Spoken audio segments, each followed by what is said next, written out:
Welcome, everyone, to Dead Talk Live. And tonight, man, we've got a special treat for you. Our two guests are Mark L. Lester and Jeff Miller. Guys, thank you so much for coming on the show. These guys are producers, directors, filmmakers from way back, and they have a new movie that is coming out tomorrow, actually, called Exorcist Vengeance, coming out to DVD and video on demand.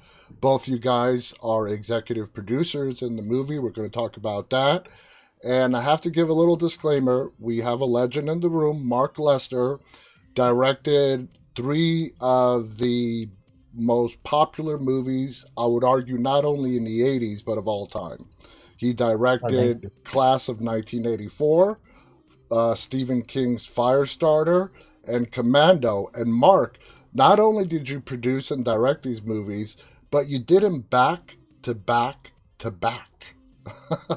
And that is a feat in itself. So we're going to start off, we're going to talking about Exorcist Vengeance, and then we're going to pivot over into those three classic films. So again, thank you to both of you for being on the show. Now, Jeff, Exorcist Vengeance, starring Richard Bronzey, is coming out tomorrow to DVD and video on demand. Is that correct? Robert Bronzey, yeah. It comes out tomorrow, yeah. Okay. A lot of the major digital platforms, yeah. Awesome. Now, Jeff, I got to tell you, and I still find this hard to believe, that Robert Bronzey, sorry about the mistake earlier, Robert Bronzey is not related to Charles Bronson. I mean, they're a spitting image of each other. And as I was watching the film, I'm like, what is he? His son, maybe a younger brother.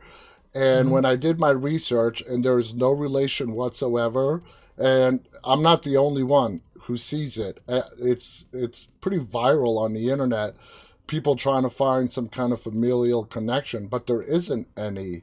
So let's talk about Exorcist Vengeance.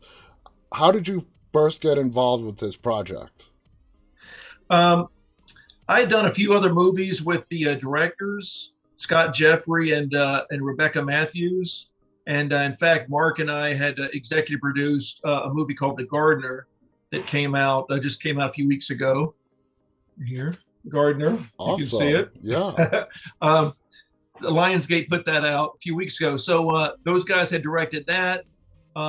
They pitched me a few ideas for another movie. One of them was an Exorcist idea, so I kind of liked it, and I came up with the treatment for this. And all along, I kind of wanted Bronzey to star in it as kind of a troubled priest that has to root out a murderous demon.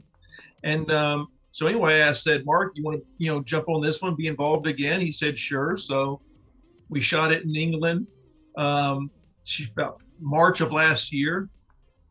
Middle of COVID and quarantine craziness and stuff, but yeah, that's how it kind of came together. Mark, how did you get involved in this movie? With Jeff, because we did The Gardener, it was very successful, and so he wanted to do this one, so I got involved with him in that, and no devils were hurt in the making of the film. I saw the film, a very unique take. You have a priest, a Catholic priest, who is sort of this vigilante exorcist. He does not follow the rules of the church, but obviously he's very good at what he does because the church gives him a lot of leeway to do what he does and rid the world of evil. Now, Jeff, when it came to Robert, was that your call to get Robert as the main lead in this film? Yeah, I had done 4 other movies with Bronzey, and I call him Bronzey just because that's what he tells everybody. That's kind of his nickname, and he'll introduce himself to you as Bronzey, so I call him Bronzey. I'd done 4 other movies, and in fact, he was the lead of The Gardener that also starred Gary Daniels. That's when Lionsgate put out. So he's a friend of mine, and I just figured it was a perfect role for him. We wanted him to be this kind of, like you said, a priest that doesn't exactly follow the rules of the church. It's kind of who the church goes to for their dirty business. Yeah. They've got any kind of dirty, seedy business they want swept under the rug. That's who they call. So I figured he was the right guy for that. And, we'd had a lot of success with The Gardener. And so I know Mark was anxious to jump aboard another Bronzey movie. And so we made it happen. Nice. Now, Mark, throughout your career, you've done a wide spectrum of films: action, thriller, horror. Nobody can box you into being a director or a filmmaker for one particular genre. Looking back on your career, is that something that you're very proud of, that having to work the whole spectrum? Yeah, I basically, because, when I first started, I took a class at UCLA, and it was with Howard Hawks, famous director. And he did the same thing. He directed a comedy, he directed Scarface, he directed Western. He didn't have any special movie, he just liked all films. And so I thought, that's really good. If I become a director, I'd like to just shoot any genre movie, because I love movies. So I'm a student of all of these genres: musical, comedy, action. And you guys know very well, in this industry, it is very easy to get boxed in. Whether if you're an actor to a particular type of character, if you're a filmmaker to making a particular type of film. So I think it's great when people get to work the whole spectrum and explore different genres and do what they love, which is making films. So definitely hats off and congratulations on an awesome career. Going back to Exorcist Vengeance, as we go through the film, I've seen it. I got a screener. Thank you for that. There are a lot of special effects that are thrown in. And you could tell this movie's sort of like on a medium type budget. So, Jeff, looking back when you saw the final product and looking at all the special effects to cater to the horror genre, this is a demonically possessed woman, and we find out more as the layers get peeled back as the movie progresses. Are you happy with the amount of effects that were put into the film? Yeah, the original script was like chock full of even more effects, and it was kind of, and we ended up cutting a lot of them just out of necessity. But I think we try to stick to as many practical effects as we could, but there's still some visual effects. But I thought overall they were pulled off very well, and I'm kind of happy with how it turned out. Yeah. That's awesome. Now, like I said, as the story evolves through all three acts, more layers get peeled back about the family that the priest goes in to help. We find out that this demon that he is fighting, he knows from his past. He has seen it before. What I think is very interesting in the film is that you guys actually show us the face of what Bronzey refers to as the devil. I thought that was very fascinating to actually, instead of just have it heard, to actually see it on the screen of what he saw, whether it was the demon or the devil. He perceived it as the devil himself. So that was very interesting. And within this family structure that he goes in to help, you have a brother and a sister, and then you have their kids. What I found very interesting, the kids, they're cousins, between the brother and the sister, obviously. Between the one cousin and another, there seems to be like sort of this romantic connection between them, which is sort of like a taboo in today's society, but stuff happens. What did you think of that aspect of the film, and how important was that aspect to the story itself? I mean, we touch upon that, and it is kind of a taboo subject, but I think that once you watch the whole film, it kind of makes more sense. It kind of comes together, I think. Mm-hmm. But yeah, that was something. I think the screenwriter, came up with that bit. But yeah, I thought it was interesting. It kind of, it doesn't really go there all the way, but it certainly hints at, I mean, it hints at that in the movie. So yeah, I like that. That was interesting. I like that. I like that when films push boundaries and go into what is deemed as uncomfortable areas to society. Mhm. So I thought, because a lot of this stuff does happen, it's a very real thing. But like you said, we're not going to give any spoilers away. As the movie progresses, we actually get to find out more. That Mhm. sort of explains exactly what's going on. Now, when it came to the demon itself, okay, and how you wanted that demon when the person is possessed to be portrayed, did you just leave that all up to the directors as to what their vision was, or did you have an input on that as well? Yeah, they'd sent me different designs on what they were thinking, and we went back and forth a few times, but they finally sent that one that we ended up with. I liked it a lot, and that's what we went with. It was kind of funny during the shoot. I said, you know what this looks like? It looks like Steven Berkoff, who's in the movie. It's kind of a bald creature, bald demonic creature. I said it kind of looked like Steven Berkoff. Everybody laughed.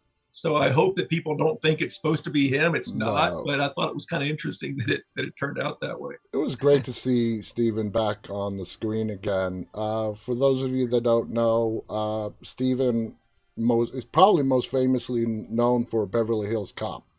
Uh, he played Victor Maitland, the bad guy in the film. So he's very well known for that. And it was good to see him back on the screen. He looks great, and he did an awesome job in this film. So, as far as any challenges that went on with the shoot, was there any, or did this go smooth? It was, I think one of the biggest challenges was just getting there for the filming, because we shot it in England, and this was in March of last year, and it was, COVID was still, COVID is still in the news, but there was we had to quarantine. So Bronzey and I had to quarantine together in an Airbnb apartment that I had booked. And so we're in quarantine for about a week and a half, trying not to drive each other crazy. And that was kind of one of the more, and we had to take all these different COVID tests. I think between the time to get there and to come back, we had to each take like 5 COVID tests. Yeah. So it was just kind of a nightmare with quarantine and travel and just, being limited in what you can do. So that was that was probably one of the toughest parts of the shoot. I like to tell people it was kind of like, I kind of joked that it was like if you saw the movie The Lighthouse with Willem Dafoe and Robert Pattinson, just kind of drive each other crazy at this isolated place. It's only the two of them. I was kind of joking to people. That's what it was like with Bronzey and I, just slowly going insane. Oh man! But Now, Mark, you've been doing this for 4 decades plus. Here we are. Since Jeff brought up COVID, did you ever imagine, this worldwide pandemic that doesn't seem to be going anywhere anytime soon, and all the protocols that are set up on a movie set to keep everybody safe? Having seen all the stuff that you have seen in your career, what do you think about, how COVID has affected filmmaking? I've never seen a more challenging time to make a film, with people having to test and special people, and a lot of the rules of filmmaking have changed over the years that have been just astounding to me. A lot of them even fall in the free speech area, where Yeah. certain kind of rules have been established to where you can't do certain things in movies that you were able to do. Yeah. Notice there's, like, you see horror films now, there's very little nudity in any horror films, very little. And Yeah. that's been something that's happened because of this puritanical rage that's across the country from the filmmaking community. And then you also don't see, you see very, not a lot of super controversial movies anymore. So that whole That side is of the business has changed dramatically. That's true. So let's go to the 80s, okay? Let's go back to when, you were you're making films still today. By the way, I mean, you've had such a successful career. Has it ever crossed your mind to say, you know what? I'm gonna enjoy my retirement. I'm gonna retire. Every filmmaker that I have spoken to, they basically implied asking them to whether it is to stop acting or stop making films. It's like asking them to stop breathing. Do you feel the same way? Yes. Yeah, I don't, it's probably some sort of sickness, but I don't see any way of stopping. It's like I'm actually going at a higher speed now because I go, I'm not going to live forever, so I've got to make as many more movies as I can. So I'm trying to get up to 100. Right now I'm like at 75. But so we have the Jeff and I have another one coming out called Nutcracker, which is a really good horror picture that hasn't been, where you got Patrick Bergen in it, and it's shot already and it's beautifully done. Nice, nice. Well, definitely. Nutcracker, Christmas Nutcracker comes to life. Wow, So a Christmas Nutcracker horror story. Now that's something you've never seen before. we hope not. That's great. Yeah, So, and then I'm shooting here in Mississippi. I'm here now shooting another movie called Hunt Club with Mickey Rourke and Mina Savari and Casper Van Dien. you're right. So There's no yeah, slowing down. You're going full speed. no, I'm trying to just keep going. I'm more producing than directing because it's easier to make more films. But yeah, so in terms of retiring, I mean, I was at the Cannes Film Festival once, and there was a director who made Last Year at Marienbad, Hmm. famous French director, and he showed up there at 93 with a new film. Godard had a new film at 90, so people don't stop. I don't No, see any way of stopping. no. And Why stop? It's your passion. So going back to the '80s, out of the three films that I mentioned in the beginning of this interview that you've done, which is Firestarter, before that came Class of 1984, and then Commando, the one that resonated with me the most back then and even today is Class of 1984. Class of 1984 is a cult classic film today. And when I saw it, you know, I was probably around 10. I was 10 years old in 1984. I know the movie came out in 1982, but I didn't see it in the theaters. I saw it when it came out on VHS, so I was somewhere around 10 years old. And I got to tell you, Mark, at 10 years old, something about that movie resonated with me. And I mean, Firestarter, fantastic movie. Commando, great movie. But there was something about Class of 1984 that just made it so special. And if you ask me what was it about it, I can't tell you. I think it was just a mixture of so many different things. Out of all those three movies, I'm gonna guess that Class of 1984 had the smallest budget out of all those three. Is that fair to that's say? correct. Yeah, that's correct. But it's my favorite movie I made because I did the writing, producing, directing. It was an idea, and it was kind of a homage to Clockwork Orange. So if you notice, but Yeah, the film had a power that still resonates. In the opening of the movie, it says, if we don't do something about violence in high schools, there'll be incidents all over the country in years to come.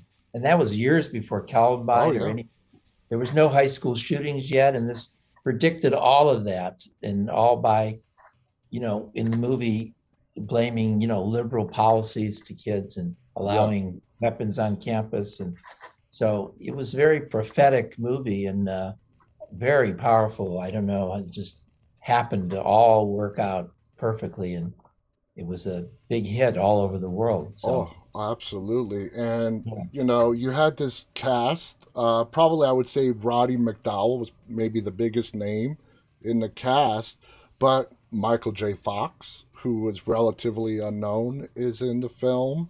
And you had a lot of other actors that were known at the time as well.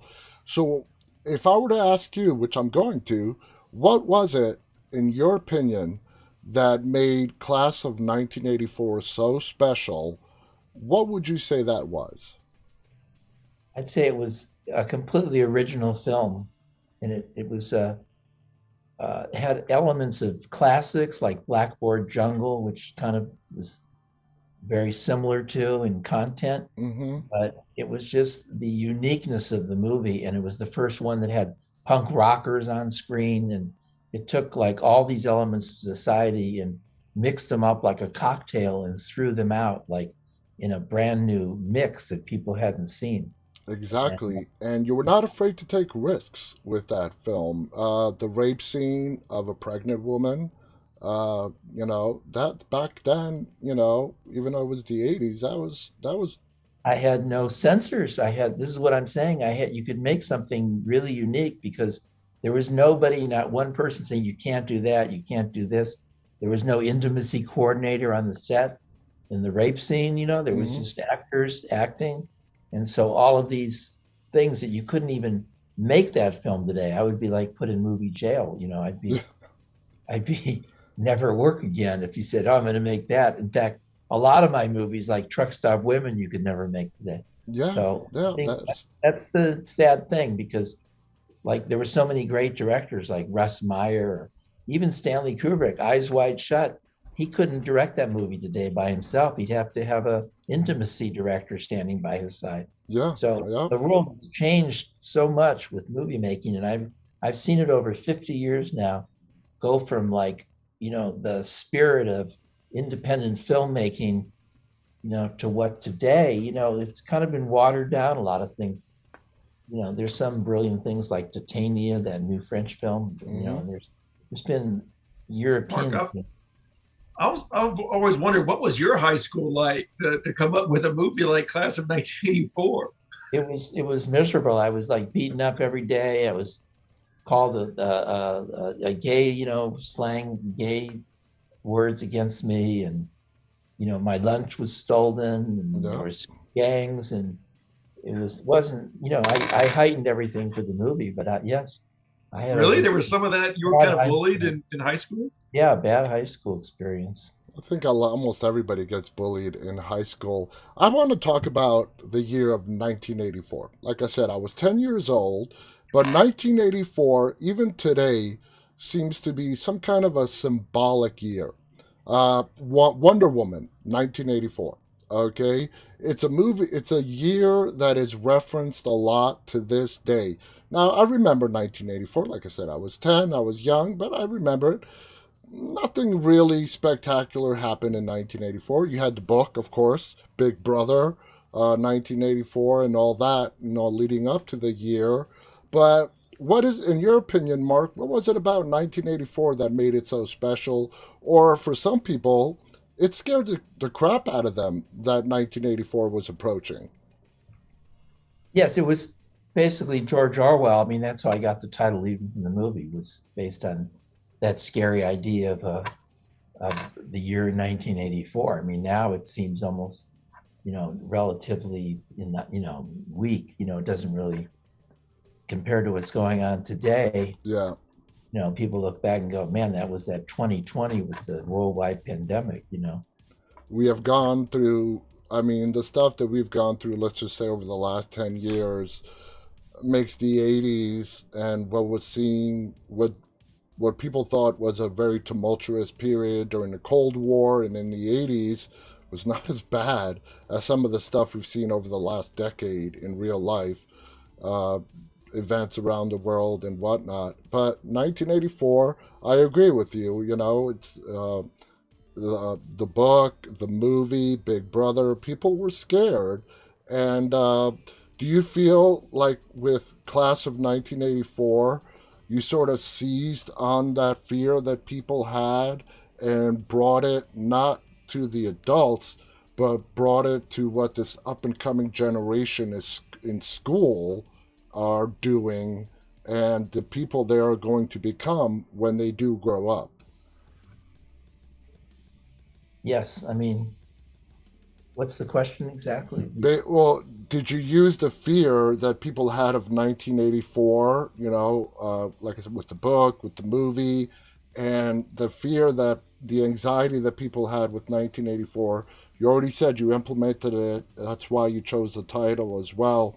But did you want to just show, instead of adults and the year 1984, how kids in high school are dealing and how they're behaving in the year 1984 with the violence, the gangs, and the rape scene and all that other stuff? Yes, I was projecting out what the future would be like if something wasn't done in terms of this whole system that was in place even in 1982 when the film was made. Yeah, yeah. It Jeff, was, do you remember when you first saw Class of 1984? I mean, I was a little late to the party seeing that movie because, I'd seen a lot of the movies, that Mark did in the 80s, obviously, Firestarter, Commando, but for some reason, I think Class of 1984, I think I remember seeing the poster and I was like, this looks like a punk rock kind of movie. I don't really understand what this movie is. And so I didn't see it until like many years later. Yeah. And what But I was your saw it, I was like, reaction? this is a great movie, wonderful movie. Was that your initial reaction when you first saw it? Did you absolutely love it when you first saw the movie? Absolutely, yeah, it's a great movie. Yeah. It is. Now, moving on, Mark, from Class of 1984, you were tapped to do Stephen King's Firestarter, okay? Completely different budget. I'm assuming this is a Stephen King book. Uh, you know, the cast, you have Martin Sheen, of course, Drew Barrymore. So going from Class of 1984 to directing Firestarter, which again is a Stephen King book. First question is, were you a fan of Stephen King? Is that a particular reason why you took on this project? no, I had no knowledge. It's the only book I read was Firestarter at the time. So I wasn't a Stephen King fan. No, I didn't. And it was I was going to direct a movie called Year of the Dragon that De Laurentiis, I found the book and gave him this book and I said, I want to make this film. And then he all of a sudden had this Firestarter from Universal that John Carpenter was originally couldn't direct. And he never could agree on a script or a budget with Universal. Ooh. Well, they gave it to De Laurentiis and they said, we have $10 million is all we want to spend, but in the Carpenter budget was like 15 million. So they said, do you know who could do it? And that's when he had seen Class of 84, De Laurentiis. And I met with him and he said, yo, this is like for you, it's like 3 times your last budget. So I thought, I just signed on. It was originally Year of the Dragon, but then he switched me to Firestarter and it was ready to go. It was a go movie. So I said yes. For me, it was like a huge movie to do. Now, $10 million back then is probably the equivalent of $30 to $50 million today. So by no means was it a small budget film. Was Firestarter your first big budget film that you directed? Yes, yeah. So you agreed to direct this film. Like you said, you were not really a big fan of Stephen King. Before you started shooting, did you have any conversations with Stephen King whatsoever? Yes. He came down to the set before shooting. Okay, now we know Stephen King to date today. About 40 of his works have been adopted onto the screen, titles multiple times, rebooted and whatnot. Do you know Firestarter? I don't know the answer to this. Was it one of the first of his works that got made into a movie? Yeah, they just had The Shining before and the Dead Zone. The Dead Zone. But they had done Carrie. I think Carrie. Yeah, Carrie. It's like 3 or 4. Salem's Lot, I think, had come out. Really, was that before? Yeah. Yeah, Salem's Lot was before. That's true. Okay. Yeah. So, knowing that you're walking in, even not being a big fan of his books at the time, did you feel any pressure that not only from the studio, but the fact that you're doing a Stephen King novel into a movie? Did the studio put pressure on you? Did you put any added pressure on yourself? No, I was scared to death, because when I read the property was there and it was so effects laden with fireballs and people on fire and and I was going, oh my God, how to to even make something like this with no CGI. Remember, everything had to be done on the set. So the new one I saw a trailer of, the remake of Firestarter is all CGI, Hmm. but the one we did was all practical. And I had to just think, oh my God, if you tried to tackle the whole thing, you couldn't do it. You had to go shot by shot by shot. And there was a pressure. Universal was involved. It was a big film for me, but fortunately, I started in 1970, and this was like 12 years later. I had done all these movies, so I had a lot of experience to step up to something like that. It's not like today where somebody gets their second movie, they're doing the Eternals or something. Yeah, yeah, Yeah, it didn't yeah, happen back then. You had to have like a lot of movies before you could do a studio film. absolutely. Yeah, it's again another change in the industry where people are just hired off, almost off the street sometimes. And, They do are, some yeah, film. Yeah. yeah. The body of work back then really mattered, and they wanted to have somebody. If they were giving millions, tens of millions of dollars to do a movie, that they had to work to back it up. Was Stephen King?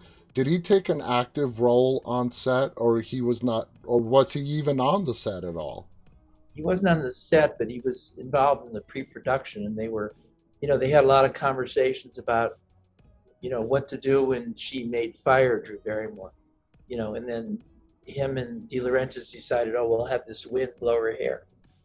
That wasn't even me. We did it, but it wasn't my idea. But later, Stephen King's, I always had a little thing with him because he said, what a stupid idea, blowing your hair. But it wasn't my idea. It was his idea. So Uh, I don't know, And I tell you what, when you think about Firestarter, like I do, that when she's creating those fires, those pyrotechnics with her mind, and her hair starts to blow up in the wind, like you just mentioned. I mean, that image is like, when you say Firestarter, for me, that's one of the very first images that Not the comes to my poster. mind. That's her in the poster with her hair blown. Absolutely. Now, Drew So Barrymore, you said you got this film and it had a cast already attached to it. Is that what you no, said? no, no, no one was attached. There wasn't even a script. It was just the book. Just a I book. got the script written. I had a friend named Stanley Mann. I had him write the script, and then developed the whole project. There was nothing.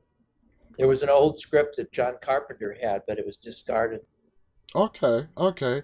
Now, Yeah, when it came to the casting, like I said, it just had a much bigger name cast in Class of 1984 did. In the case of Drew Barrymore, she had done E.T. Okay, I don't know if it had come out yet, if you have seen it. This was a very hot, you know, commodity in Hollywood, this young lady, and very sought after due to the success of E.T. Were you the one that gave the final okay to bring Drew Barrymore onto Firestarter? I mean everybody did. We read hundreds of girls, and she was up against. In the end, it was between her and the little girl from Poltergeist. Oh, Heather or something. I Heather, forgot the yeah. last name. Yeah. Heather O'Rourke or Heather something. O'Rourke. There you go. Yeah. It was between the two of them, and then, but so the studio and everybody wanted Drew Barrymore, so she was a great choice. It's amazing Now, actress. when so I assume that worked out. Everyone had to sign off with not only Drew Barrymore, like Martin Sheen, George C. Scott, and all the others in there as well. Right? Yes. So, what were the challenges that surprised you when you got there and you were filming Firestarter, this big budget film? Uh, was there anything, like you said, you've been working since the early 70s, now you're doing this big budget film, even having all those years of experience behind you, was there anything that surprised you working with such a big budget title? Just the effects were challenging, like I say, to do these enormous effects, and the shooting schedule was like 60 days. I was shooting my movies in 25 days. Hmm. So it went on and on and on, the shooting like 15 weeks. And, it was, grueling production and a lot of dangerous stunts and effects. So it was like a huge thing to tackle. We Did ended you up, did you find that the studio gave you autonomy over every decision you wanted to make? They let you put the yeah, movie out the way you saw it? absolutely complete autonomy. I don't even think that exists today in these films. I mean, I never even saw a studio person. It was just De Laurentiis was there, and that was it. Today, I'm sure you know this as well, with big studio films, what's done is they do their shooting for the day, then they send the dailies up to the studio to make sure that the studio okays them. And then they do the same thing the next day. And I've spoken to a lot of filmmakers who have worked with, who do films for the big studios. And some of the big studios require what they call the dailies. Basically, whatever they shot that day gets uploaded to the studio to make sure the studio signs off on it. So back then in the 80s, that just did not exist. So Well, 35 millimeters, so it would take days to develop, and you didn't even see it yourself. There was not even a monitor. You didn't know what the hell you were shooting. Jeff, we should do that on our next films. We want to see the dailies that night. We approve. But you couldn't do it back then. There was just like it's such a different era. It's amazing. It freedom is. you can have even on a big budget film. Absolutely. The complete freedom to be. Wouldn't they rush? I would think the studios, don't they rush that developing, and it's usually like they would watch them next day or something for at the studio level. They were shipped back in 2 days. You'd see them 3 or 4 days later. Oh wow! They had to sync the sound up, and it was a whole process. It wasn't like digital. Yeah, because you were in North Carolina shooting the movie, right? It wasn't LA or whatever. It was North Carolina. Yeah. Now, Jeff, when did you meet Mark? I actually met Mark in I think it was 2012. I did a movie about Paul Bunyan as a giant kind of axe murderer. Mm-hmm. Paul Bunyan, the lumberjack. So I had made this movie. It ended up being called Axe Giant because Sci-Fi Channel hated the title Bunyan. It was called Bunyan. Sci-Fi Channel said, we hate Bunyan. We don't want Bunyan in the title. But anyway, Mark was a sales agent. So I met him back then. He was very interested in the movie, and he actually came out to our premiere at Shockfest Film Festival. So we appreciated that because most people, 90% of people will never come to your premiere or screening if you invite them. But Mark actually came out. So we always appreciated that. But he and I just kind of stayed in touch over the years. And I'd see him at markets, and I'd see him at Cannes, at the market at Cannes. And so we just I think the first one we actually teamed up on was The Gardener a couple of years ago, right, Mark? Yeah. Now, Class of 1984. Mark? Would you categorize that as a horror film? Yes. Okay. Firestarter. What genre would you place that in? Horror film. Horror? Okay. So now we move on to Commando. Not a horror film. Okay. No. You have Arnold Schwarzenegger, and this is Arnold after Terminator, after Conan the Barbarian, Conan the Destroyer. So he's a big deal now, all right?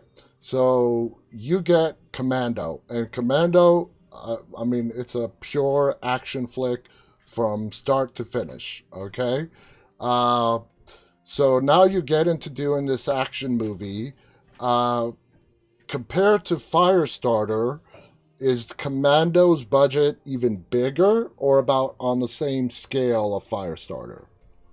I would say much bigger. Much bigger. As a director...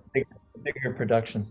Okay, and I'm assuming that's because of all the action sequences in the film, right? Yes. Yeah, it was shot in LA and California with a union crews and studio, 20th Century Fox. Whereas the other one, Firestarter, was non-union independent movie made by De Laurentiis in North Carolina. So this was a very costly movie, Commando, in LA. Now you said... And again, no CGI again. No CGI. No CGI. So you said Firestarter, you did it in 60 days. How long did it take to do Commando? Same thing. 60 days. Yeah, 50 days, 45, 50 days. As a director, let's say you're talking to film students and, let's say they want to do action films. I would think that action films are one of the most challenging films to make because of all the stunts and all the safety precautions that need to be taken. So do you agree with that? Are action films the more intensive, harder to make films? Yes, I would say I don't really even attempt them anymore because you need vast sums of money. And the way, like a car chase, in Commando, we actually went on Mulholland Drive and had a car chase with real cars, real drivers, real crashes. But today, I mean, you see Fast and the Furious, cars can't fly to the moon. I mean, You see they have cars cars flying to parachuting out the of moon. airplanes. Yeah, they're flying to the moon in a car, like in a Dodge Charger. They're flying to the moon. So the scenes you can't be created anymore without vast sums of money, and you shouldn't attempt action movies like that unless you had like vast sums of money. With if they're done just all CGI with things like even Born Identity and these Yeah. type of car chases, you couldn't shoot those back then. That way. James Bond did it, but those were very expensive Oh yeah. movies. Yeah. That had Those car chases, those are rudimentary. Those car chases, if you put them up against Fast and the Furious. Now, for me, They, Commando, the sequence that I want to talk about, and I want to ask you how you did it, is in the first part of the movie where Arnold Schwarzenegger's character is on the airplane. They're about to take off. He kills the person that's traveling with him. He makes it down into the nose gear and he jumps out of the airplane as soon as it takes off. How the hell did you shoot that? it was a combination of a real plane that went down the runway, and there was with a giant mock-up of a plane's bottom section of a plane that was rigged to like a flatbed truck. Wow. So he actually climbed onto part of a plane that was a fake that was going down that same runway at LAX. And then the plane takes off and, a dummy fall. He didn't jump out of the plane. Yeah, I figured that. That's the only CGI shot in the whole movie was the animated. There was an animated dummy that comes out of the plane. Because we did try a real dummy, but he kept getting blown into the engines. But you couldn't get a plane like that and do stunts at LAX today. We didn't even have security then. We just called up the control tower and say, our plane's got to come around again. Can you put it in front of the other traffic so we can land it quicker? I mean, and this is not some small town airport. This is LAX. Right, but it was operating like you couldn't even imagine it operating today like this. Couldn't even imagine. How long did that sequence take to shoot? Days and days. I don't even, a long time. That's fascinating. Now, working with Arnold, does he like to do a lot of his own stunts, or does? Yeah, he does whatever he could do. He wanted to do them all himself because he didn't believe anybody could duplicate his bodies like stunt doubles. Okay. That his fans would notice that the ripples weren't in the right place, however possible people think about this, so he was doing like a lot of this himself. Yeah.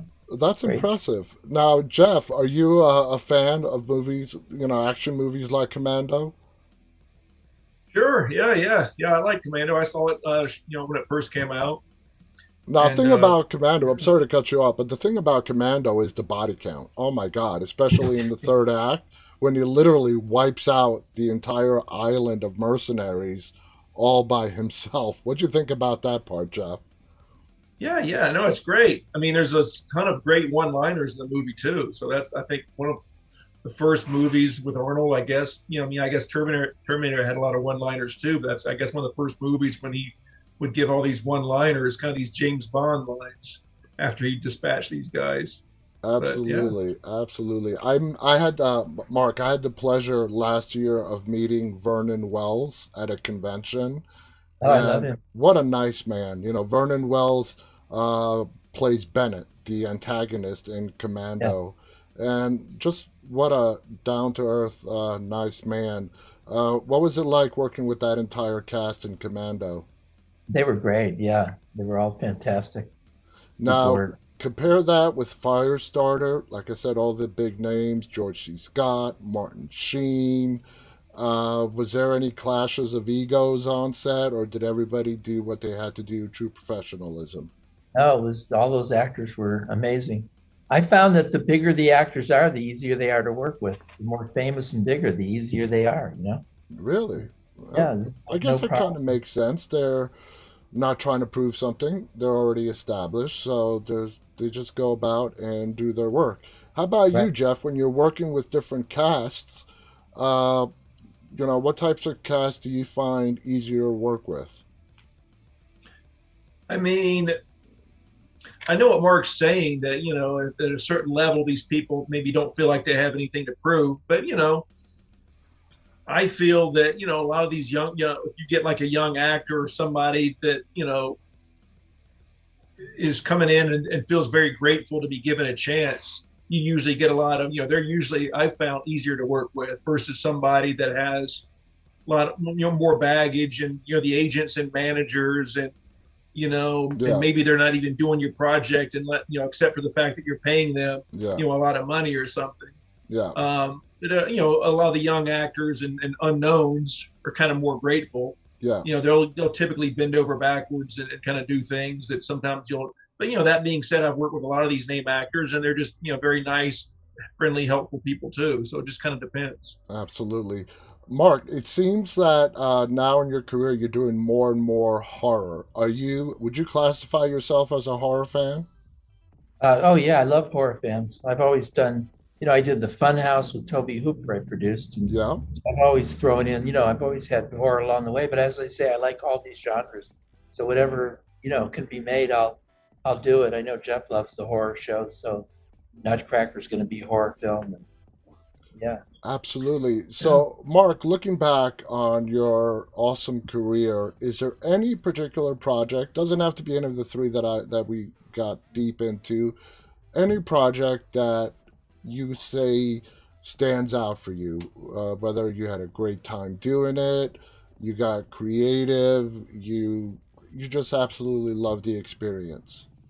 I made a great little thriller called Night of the Running Man with Scott Glenn and Andrew McCarthy. That's a really interesting, good film, exciting thriller. And I did one, Extreme Justice, with Scott Glenn, Lou Diamond Phillips, about Yes. the police department. So those, I'm really proud of it. But I love all the films I've made. I just keep going, and they're all like little children to me. That is so. Sometimes I don't even remember. I can be watching TV and I see a movie. I thought, wow, that movie's pretty good. I wonder who made it. And it turns out to be me. I go, wait a minute, I actually directed it. That's what happens when you make too many films. How about you, Jeff? Looking back on the movies that you've made, is there any one that really stands out for you? I mean, I think my favorite of the ones I've done so far is The Russian Bride. That one came out a couple years ago. We sold it to Showtime. I think it's up on Tubi now and a lot of the streaming platforms. But it starred Corbin Burnson and the director Michael Ojeda was a very talented guy. He made a movie called Avenged, Mm-hmm. like a kind of a rape revenge film that Quentin Tarantino really liked. Quentin Tarantino raved about it in an interview a few months ago. The Russian Bride I like, and then these movies I'm doing with Bronzey are fun. The Gardener I enjoy. Death Kiss I think is a fun movie. Movie I did called The Toy Box with Denise Richards and Misha Barton. That's kind of a fun little haunted, about a haunted RV, kind of like Christine. If Christine was an RV. Yeah. So yeah, there's a few that I have.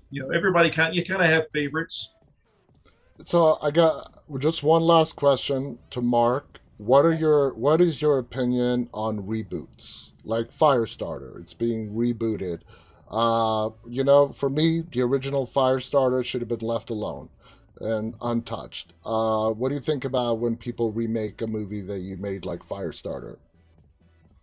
I mean, God bless them. It's kind of a compliment. They're going to remake your work, but there's so many that can be remade now. I mean, Nightmare Alley, but sometimes they don't come up to what the originals were. But I mean, I remade Blackboard Jungle really off the record. I mean, it was kind of a homage to it, I mean, it's all like spinning these movies. Could be, Absolutely. it's good. It's good. I don't think it's a problem. Yeah, yeah. Well, I like it. They're still making Shakespeare movies, right? absolutely, yeah, they are. They are. Uh, I I got can't. to run, but yeah, go ahead. Yep. No, I'm just going to say this hour, we're almost up, just flew by. I want to thank both of you for coming on here. Mark, any final thoughts you want to share before we go? Not good. Just if you're a filmmaker, just get out and shoot movies and do them your way and make them controversial and Push the boundaries. yes, keep filming. Jeff, how about you? Yeah, just I just tell people do something every day to move your career forward. Too many people move to LA and have to have kind of day jobs or whatever to get by. And I think if you're a writer, write.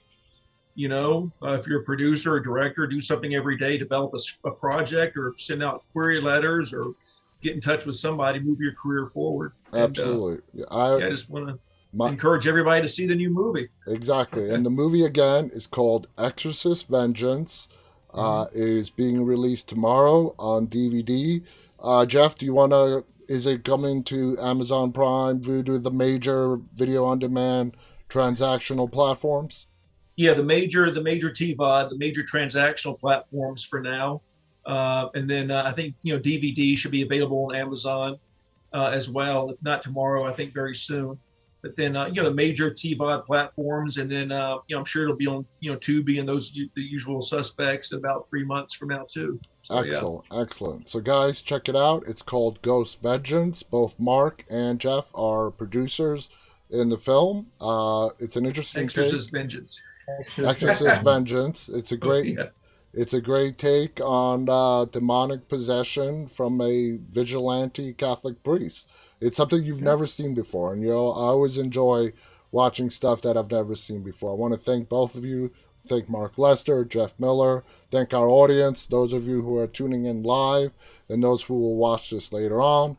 On behalf of Mark and Jeff and myself, stay safe. Till next time, guys, stay walking. Good night. Thank you so much. Thank you. Pleasure.